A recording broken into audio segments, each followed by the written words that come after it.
प्यारे बच्चों, good morning. आज हम उस राजा की कहानी सुनाने जा रहे हैं। बहुत बीती थोड़ी रही कहानी। एक राजा को राज भोगते काफ़ी समय हो गया था। बाल भी सफ़ेद होने लगे थे। एक दिन उसने दरबार में उत्सव रखा और अपने गुरुदेव एवं मित्र देश के राजाओं को भी सादर आमंत्रित किया। उत्सव को रोचक बनाने के लिए राज्य की सुप्रसिद्ध नर्तकी को भी बुलाया गया। राजा ने कुछ स्वर्ण मुद्राएं अपने गुरुजी को भी दी ताकि नर्तकी के अच्छे गीत व नृत्य पर वे उसे पुरस्कृत कर सके। सारी रात नृत्य चलता रहा। ब्रह्म मुहूर्त की बेला आई, सुबह की। नर्तकी ने देखा, नर्तकी होती है डांस करने वाली। नर्तकी ने देखा कि मेरा तबले वाला ऊँघ रहा है। उसको नींद आ रही थी और तबले वाले को सावधान करना जरूरी है, वरना राजा का क्या भरोसा दंड दे दे। तो उसको जगाने के लिए नर्तकी ने एक दोहा पढ़ा। बहु बीती थोड़ी रही, पल पल गई बिताई, एक पल के कारणे ना कलंक लग जाए। अब इस दोहे का अलग अलग व्यक्तियों ने अपने अपने अनुरूप अर्थ निकाला। तबले वाला सतर्क होकर बजाने लगा। जब यह दोहा गुरुजी ने सुना और गुरुजी ने सारी मोहरें उस नर्तकी को अर्पण कर दी। दोहा सुनते ही राजा की लड़की ने भी अपना 9 लखा हार नर्तकी को भेंट कर दिया। दोहा सुनते ही राजा के पुत्र युवराज ने भी अपना मुकुट उतार कर नर्तकी को समर्पित कर दिया। सबने अपनी अपनी कीमती वस्तुएं नर्तकी को अर्पण कर दी। राजा बहुत ही अभिचिंतित हो गया। सोचने लगा, रात भर से नृत्य चल रहा है, पर यह क्या अचानक।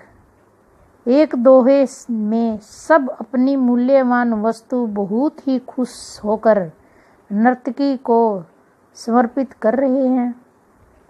राजा सिंहासन से उठा और नर्तकी को बोला, एक दोहे द्वारा एक सामान्य नर्तिका होकर तुमने सबको लूट लिया। जब यह बात राजा के गुरु ने सुनी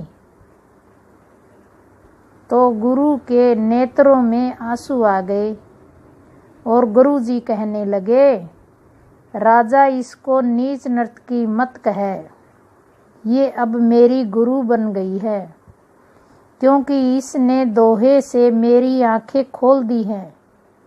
दोहे से यह कह रही है कि मैं सारी उम्र जंगलों में भक्ति करता रहा और आखिरी समय में नर्तकी के मुंजरा देखकर अपनी साधना नष्ट करने यहाँ चला आया हूँ।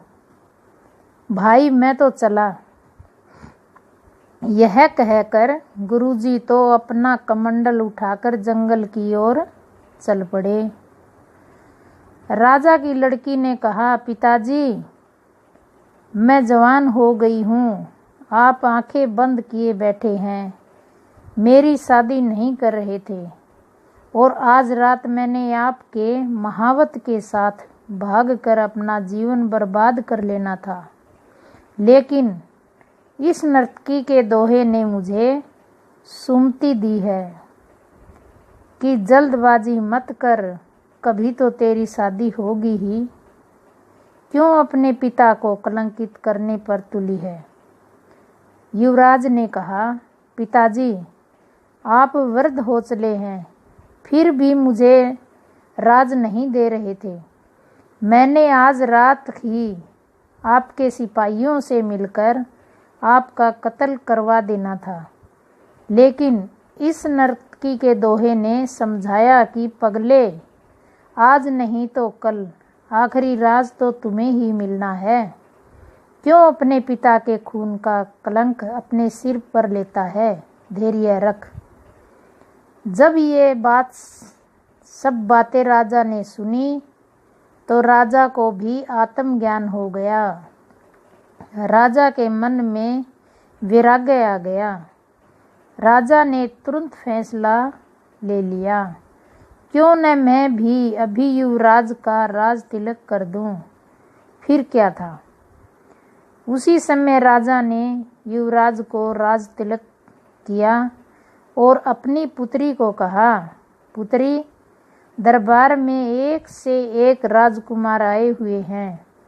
तुम अपनी इच्छा से किसी भी राजकुमार के गले में वरमाला डालकर अपने पति रूप में चुन सकती हो।